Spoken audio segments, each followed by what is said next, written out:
And this is from Bearing Arms. It says all enemies, foreign and domestic. Let me zoom this in, guys, just a second. The Second Amendment was created with one purpose in mind, and let's be honest here. That purpose wasn't for hunting or even self-defense from criminals. Our founding fathers supported the right to have arms for these purposes. Their primary motivation for the Second Amendment was to protect this country. Period. That's why we have things called the militias. And the militias are the whole nation. That's the militia.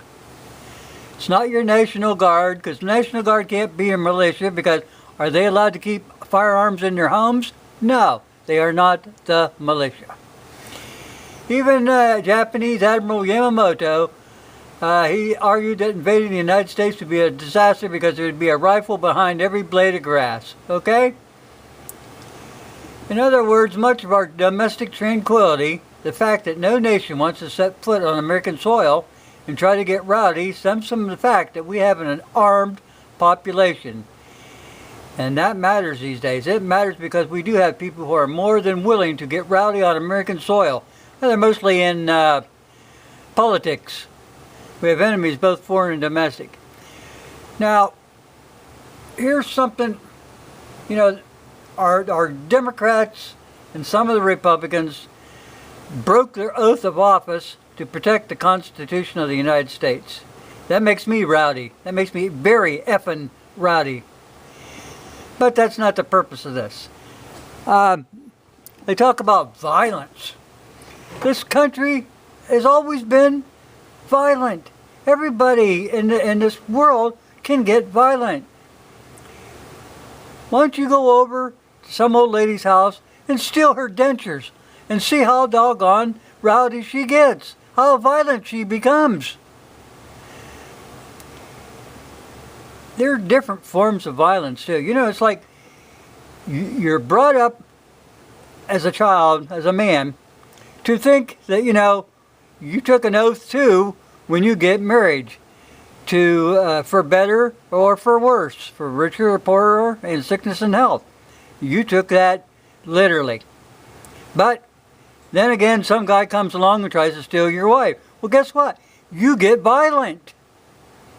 It wasn't your doing. This guy come out of nowhere trying to steal your wife. And you were sworn to protect her, just like you're sworn to protect the United States of America and our constitutional rights. You're not doing that. You let a 10-year-old boy get a brand new bicycle. The bully kid down the street, he decides, hey, I'm going to steal that bike. Well, the little kid catches him. He goes, doggone, what am I going to do? So the kid picks up some rocks, grabs a stick, and beats the living shit out of the bully. Violent? Our courts need to take this kind of stuff into account. This kind of violence. It will happen. I don't care where you are or where or who you are, it's going to occur. Now, this thing about overstepping their bounds into marital things like domestic violence and stuff like that, our Congress needs to keep their nose out of the marriage and out of trying to raise kids. That's something that they're no damn good at. Okay, now let's get on to something else here, since I'm on kind of a rant. Got all these guys going around naming their guns. Some call them Dirty Tina or some other thing.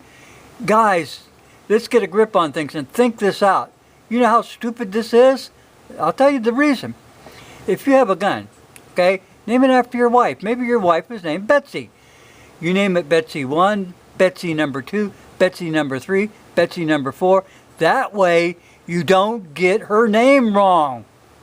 You know, you could get a girlfriend on the side. You better sure as hell hope that her name is Betsy so you don't get those names mixed up.